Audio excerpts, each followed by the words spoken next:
আজকে আমরা বানাতে চলেছি রুটি টিক্কা। এ দেখো আলুটা সেদ্ধ করে রেখে নিয়েছি প্রথম থেকেই।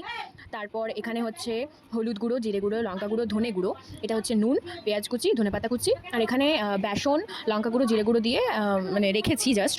এবারে আমরা একটু ভালোভাবে গরম হতে হবে।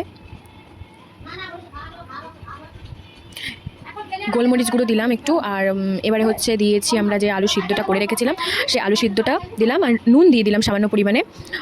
আলু সিদ্ধটাকে একটু ভালোভাবে মাখো মাখো করে নেব। তার সাথে হলুদ, লঙ্কা গুঁড়ো, জিরে গুঁড়ো, ধনে গুঁড়ো, এগুলো পরপর ওই আলুটার মধ্যে দিয়ে দেবো।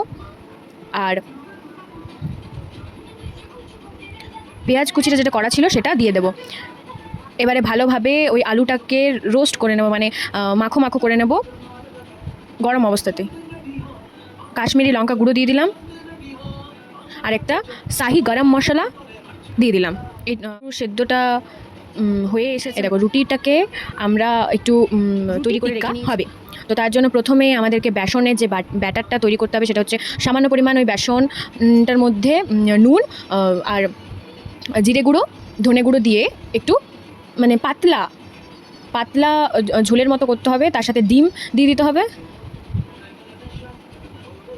যাতে ব্যাটারটা। এই দেখো রুটিটাকে আমরা অর্ধেক কেটে নিয়েছি, তার মধ্যে যে আলুর ইয়েটা আমরা বানিয়ে রেখেছিলাম সেই আলুটা এটার মধ্যে দিলাম, একটু পেঁয়াজ, একটু ধনেপাতা কুচি দিলাম,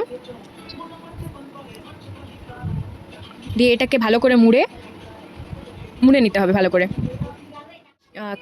কাঠি নিয়ে নিয়েছি, তোমরা যে কোনো টুথপিক নিয়ে নিতে পারো।